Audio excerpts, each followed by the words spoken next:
நீ நிஜமாவே திரும்பி வந்துட்டியா டைகர் என்று போட்டோவில் சரியாக தெரியாத சர்வாவின் முகத்தை பார்த்து சொன்னவர் மெல்லிதாக சிரித்தார். அதே நேரம் இங்கு சர்வா தான் நினைத்த வேலை கிடைக்கவில்லை என்று பயங்கர கடுப்பில் இருந்தான். அதனால், மேடம், இந்த புரோட்டான் ஆபீஸ்லயே வேலை செய்யறதுக்கு வேற எந்த ஆப்ஷனும் இல்லையா? நான் எப்படியாவது இங்க வேலை செய்யணும். இங்க வேலை செய்யறது என்னோட கனவு மேடம் என்று அவன் சொல்ல, சாரி மிஸ்டர் சர்வா, இப்போ உங்களுக்கு ஏத்த எந்த வேலையும் புரோட்டான்ல இல்ல. ஆனா உங்களை திருப்பி அனுப்பக்கூடாதுன்னு உங்களை அந்த இமேஜிங் செக்யூரிட்டிஸ் கம்பெனிக்கு நான் ரெக்கமெண்ட் பண்ணியிருக்கேன். இப்போ உங்களுக்கு இருக்கிற ஒரே ஒரு ஆப்ஷன் அதான். உங்களுக்கு விருப்பம் இல்லைன்னா நீங்க வீட்டுக்கு கிளம்பலாம். ஏற்கனவே வேலைக்காக பல பேர் லைன்ல நிக்கிறாங்க என்று குயின்சி கூறியது சர்வாவை கோபமாக்கியது. என்கிட்டயே எவ்வளவு திமிரா பேசுறா! இப்பவே நான் தான் டைகர்னு சொல்லி இவளை இந்த நிமிஷமே இந்த கம்பெனியை விட்டு துரத்தணும்னு தோணுது. ஆனா இப்ப ரொம்ப கூல் மைண்டா தான் இந்த சிச்சுவேஷனை ஹேண்டில் பண்ணணும். இவளுக்கு இருக்கு ஒரு நாள் என்று மனதில் நினைத்தவனுக்கு கோபத்தில் ஒரு நொடி தன்னுடைய அடையாளத்தை வெளிப்படுத்தி விடலாம் என்று தோன்றியது. பிறகு தன்னைத்தானே சமன் செய்து கொண்டான். நான் இந்த ஆஃபரை அக்செப்ட் பண்ணிக்கிறேன் மேடம் என்றான். குட், நல்ல முடிவுதான். அண்ட் உங்களுக்கு இன்னொரு குட் நியூஸ் கூட இருக்கு. அந்த ஆபீஸ்ல நீங்க தான் மேனேஜரா இருக்க போறீங்க என்று சிரிப்புடன் சொல்லி முடித்த நேரம் அந்த அறைக்கு வந்த ஜாஸ்மின் சர்வாவை தன்னோடு அழைத்துக் கொண்டு வெளியேறினாள். இருவரும் சர்வா வேலை செய்ய போகும் அந்த புதிய கம்பெனியான இமேஜிங் செக்யூரிட்டிஸ்க்கு வந்து சேர்ந்தனர். சர்வாவின் கம்பெனியை விட இது மிகவும் சிறிதாக தோன்றியது. மேனேஜர் போஸ்ட் கொடுக்கறேன்னு சொன்னப்பவே நான் யோசிச்சிருக்கணும். இவ்வளோ சின்ன கம்பெனிக்கு மேனேஜரா இருந்தா என்ன, ஒர்க்கரா இருந்தா என்ன, எல்லாம் ஒண்ணுதான் என்று மனதில் நினைத்துக் கொண்ட சர்வா உள்ளே செல்ல, ஜாஸ்மின் அவனை அனைத்து வேலையாட்கள் முன்னிலையிலும் நிறுத்தி அறிமுகம் செய்து வைத்தாள். லிசன் எவ்ரிவன், இவர் பேரு சர்வேஸ்வரன். இவர்தான் இனிமே உங்களோட புது மேனேஜர். பிசினஸ் விஷயம் எல்லாத்தையும் நீங்க இவர்கிட்ட தான் இனிமே ரிப்போர்ட் பண்ணணும். காட் இட் என்று அங்கிருந்த அனைவரிடமும் கூற, எஸ் மேடம் என்று ஒர்க்கர்ஸ் கோரஸாக சொன்னார்கள். சர்வா மொத்தம் எத்தனை ஆட்கள் இருக்கிறார்கள் என்பதை எண்ணினான். 50 பேர் கூட மொத்தமாக இல்லை. இந்த கம்பெனிக்கு நான் மேனேஜரா என்று அவன் நினைத்துக் கொண்டிருக்க அனைவருமே அவனை கைத்தட்டி வரவேற்றனர். தானும் ஏதாவது பேச வேண்டும் என்று நினைத்த சர்வா, ஹலோ ஆல், ரொம்ப தேங்க்ஸ். நாம எல்லாரும் சேர்ந்து இனிமே ஒன்னா ஒர்க் பண்ண போறோம். நம்ம கம்பெனிய நம்பர் 1 கம்பெனியா கொண்டு வரணும். அதுதான் நம்மளோட நோக்கம் என்று மிகவும் கான்பிடென்ட்டாக அவன் பேச பலர் கைத்தட்டி உற்சாகப்படுத்தினர். பலருக்கு அவன் பேசுவது ஊக்கப்படுத்துவது போல இருக்க, சிலர் அவனை கண்டுகொள்ளவே இல்லை. நல்லா பேசுறீங்க சர்வா, ஆல் தி பெஸ்ட். இனிமே எல்லாமே இங்க உங்களோட பொறுப்பு தான். அப்புறம் உங்க கேபின் அங்க இருக்கு என்று ஒரு சிறிய கேபினை காட்டிச் சொன்ன ஜாஸ்மின், எனக்கு லேட் ஆகுது, நான் ஆபீஸ் போகணும், நான் கிளம்புறேன், பாய் என்று கூறி அங்கிருந்து கிளம்பி விட்டாள். அவள் சென்ற பிறகு சர்வா அருகில் வந்த ஒரு பெண், சார், உங்களோட கேபினுக்கு போலாமா என்று கேட்டாள். அவளை திரும்பி பார்க்க உயரம் குறைவாக இருந்த ஒரு இளம்பெண் ஃபார்மல் டிரெஸ்ஸில் அவன் அருகில் நின்றிருந்தாள். அவளது ஐடி கார்டில் லத்திகா என்று இருந்தது. ஓகே, போலா லத்திகா என்று சர்வா சொன்னதும் அவனை கேபினுக்கு அழைத்துச் சென்றாள் லத்திகா. மற்ற வேலையாட்கள் அவரவர் இடத்திற்கு சென்று வேலைகளை தொடர ஆரம்பித்தனர். சிலருக்கு சர்வா புது மேனேஜராக வந்தது மகிழ்ச்சியை கொடுத்திருக்க, சிலருக்கு மட்டும் அது பிடிக்கவில்லை. அவன் தனது கேபினுக்கு வந்து சேர அது மிகவும் குட்டியாக இருந்தது. ஒரு டேபிள் மட்டுமே அங்கு இருக்க, அதற்குள் நடக்கக்கூட இடம் இல்லாதது போல தோன்றியது. சர்வா உள்ளே நுழைந்த நேரம் அவனுக்கு ஆலியாவிடமிருந்து போன் கால் வர, ஓகே லத்திகா, இதுக்கு மேல நான் பாத்துக்கிறேன், நீங்க போகலாம் என்றதும் அவள் அங்கிருந்து நகர்ந்து விட போனை காதில் வைத்தவன், ஹலோ நந்திதா என்றதும் ஆலியாவின் சிரிப்பு சத்தம் தான் கேட்டது. என்னமோ தெரியல, நீ என்னோட பழைய பேரை சொல்லும் போது கேட்க நல்லாதான் இருக்கு. It's okay. இன்னைக்கு ஈவினிங் ஃப்ரீயா இருக்கியா? உன்கிட்ட ஒரு முக்கியமான விஷயத்தை பத்தி டிஸ்கஸ் பண்ணணும் என்று ஆலியா கூறி முடிக்க சர்வா குழப்பமானான். தன்னிடம் பேச வேண்டிய அளவிற்கு என்ன முக்கியமான விஷயம் இருக்க போகிறது என்று அவனுக்கு புரியவில்லை. நான் ஈவினிங் ஃப்ரீ தான், ஆனா என்ன விஷயம்? அது ரொம்ப ஸ்பெஷலான விஷயம். நீ ஃப்ரீ தானே? எங்க வரணும்னு நான் உனக்கு அட்ரஸ் அனுப்புறேன், நீ வந்துரு என்று வேகமாக கூறிய ஆலியா சர்வா பதில் சொல்வதற்குள் அழைப்பை துண்டித்து விட்டாள். ஸ்பெஷலா என்ன வெடிகுண்ட வச்சிருக்க போறான்னு தெரியலையே என்று சர்வா யோசனை செய்து கொண்டிருக்க, மேலும் அவனை யோசிக்க விடாமல் செய்யும் வண்ணம் பல ஃபைல்கள் அவனது டேபிள் மீது அடுக்கப்பட்டது. சார், இதெல்லாம் கம்பெனியோட ரிப்போர்ட்ஸ், நீங்க செக் பண்ணுங்க, ஏதாவது தேவைப்பட்டா என்ன கூப்பிடுங்க என்று ஒரு எம்ப்ளாயி கூறிவிட்டு வெளியில் செல்ல, வந்த முதல் நாளே இவ்வளவையும் பார்த்து முடிக்கணுமா என்று சர்வாவிற்கு மலைப்பாக இருந்தது. பிறகு ஒன்றன் பின் ஒன்றாக எடுத்து பார்க்க ஆரம்பித்தான். சிறிது நேரத்திலேயே அவனுக்கு ஆர்வம் அதிகமாகிவிட பல மணி நேரங்கள் அனைத்து ரிப்போர்ட்டுகளையும் துல்லியமாக படித்து முடித்தவனுக்கு அந்த கம்பெனி லாஸில் செல்கிறது என்பது புரிந்தது. கூடவே அதில் எழுதியிருக்கும் கணக்குகளில் ஏதோ மோசடி இருப்பதையும் உணர்ந்தவன் போனில் அக்கவுண்ட்ஸ் பார்க்கும் நபருக்கு அழைப்பு விடுத்து, உடனே என் கேபினுக்கு வாங்க என்றான்.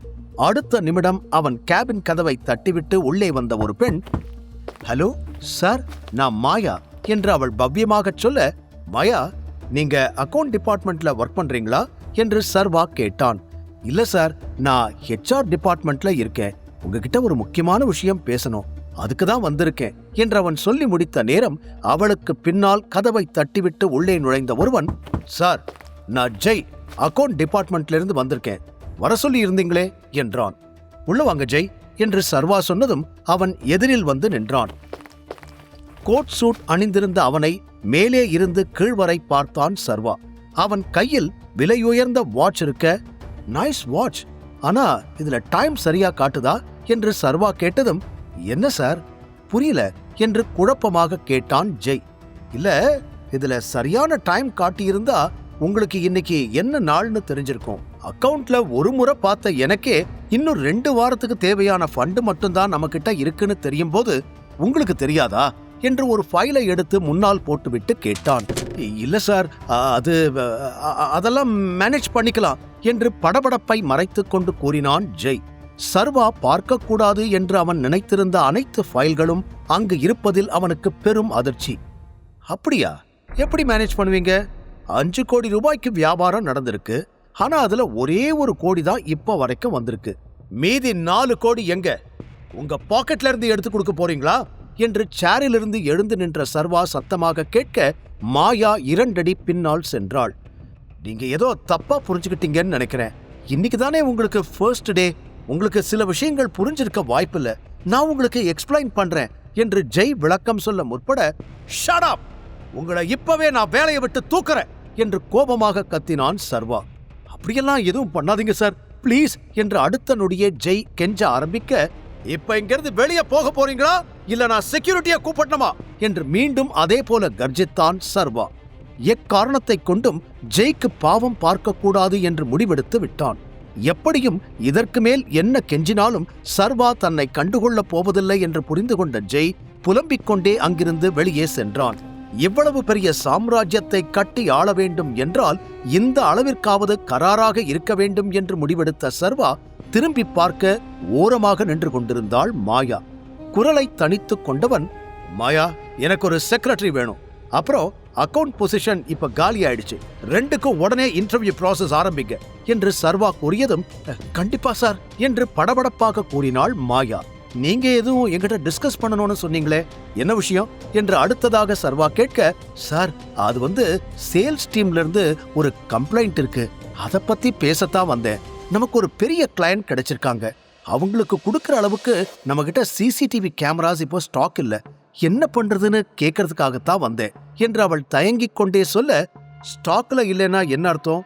அப்போ ஸ்டாக் ரெடி பண்ணுங்க, வெளியே வாங்குங்க, இல்லனா மேனுஃபேக்சர் பண்ணுங்க என்று சர்வா நிஜமாகவே புரியாமல் கேட்க, இல்ல சார், நம்ம கிட்ட ஃபண்ட்ஸ் இல்ல, நம்ம லோன் அப்ளை பண்ணணும், அப்படி இல்லைனா இந்த கிளையண்ட் நம்மளை விட்டு போயிடுவாங்க, நாம இன்னும் கஷ்டப்பட வேண்டியிருக்கும் என்று உண்மை கசப்பாக இருந்தாலும் அதை தயக்கத்துடன் கூறி முடித்தாள் மாயா.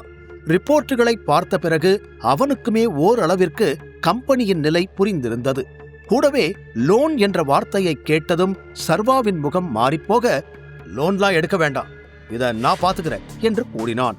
அவன் சொன்னதில் மாயாவே அதிர்ந்து பார்க்க, உடனே எவ்வளவு பணம் தேவைப்படும், எஸ்டிமேட் ரெடி பண்ணுங்க, லோன் இல்லாம அதை எப்படி ரெடி பண்றதுன்னு நான் பாக்குறேன் என்று உடனடியாக சமாளித்துக் கொண்டவன், இப்போ டைம் ஆச்சு, நான் கிளம்பணும் என்று கூறி சர்வா வெளியே சென்றுவிட மாயா அவனை சற்று குழப்பமாக பார்த்தாள்.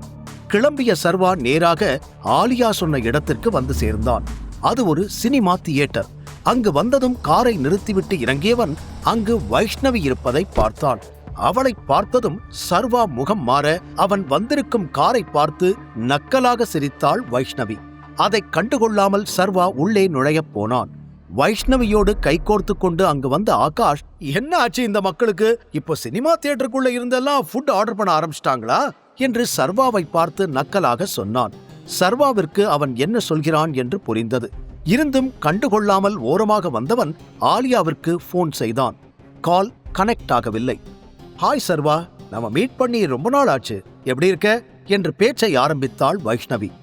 ரொம்ப நல்லா இருக்கே என்று சிம்பிளாக அவளுக்கு பதில் கூறிய சர்வா மீண்டும் ஆலியாவிற்கு அழைத்தான். வர சொல்லிட்டு இவ வேற எங்க போனா என்று அவன் எரிச்சலோடு நிற்க, வேதிகாவை கல்யாணம் பண்ண அப்புறம் லைஃப் எப்படி இருக்கு என்று அடுத்த கேள்வியை வைஷ்ணவி முன்வைக்க, இவனுக்கு என்ன, வேதிகா காசுல தான் ஜாலியா ஊர் சுத்திக்கிட்டு இருக்கானே என்று ஆகாஷ் முந்திக் கொண்டு பதில் சொல்ல, சர்வா அமைதியாகத்தான் இருந்தான். நீ வா டார்லிங், நமக்கு ஷோக்கு டைம் ஆச்சு என்று ஆகாஷ் அவளை அழைக்க, நமக்கு டிக்கெட் எடுத்தாச்சா என்று வைஷ்ணவி கேட்டாள். அதெல்லாம் தேவையில்லை, இந்த மொத்த ஹாலையும் என்னோட ஸ்வீட் ஹார்ட் உனக்காக நான் புக் பண்ணி இருக்கேன். நம்ம 2 பேரை தவிர உள்ள வேற யாரும் இருக்க மாட்டாங்க என்றவன் திரும்பி சர்வாவை பார்த்து, அப்புறம் சர்வா, டிக்கெட்லாம் புக் ஆயிடுச்சு, நீ வந்த வழியே திரும்பி போயிடு, அதான் உனக்கு நல்லது என்று சொல்ல, சர்வா அவனை முறைத்து, டேய் ரொம்ப ஆணவத்துல ஆடாதடா. முழு கதையையும் கேட்டு மகிழ பாக்கெட் FM ஏபி டவுன்லோட் செய்யுங்கள். லிங்க் டிஸ்கிரிப்ஷனில் கொடுக்கப்பட்டுள்ளது.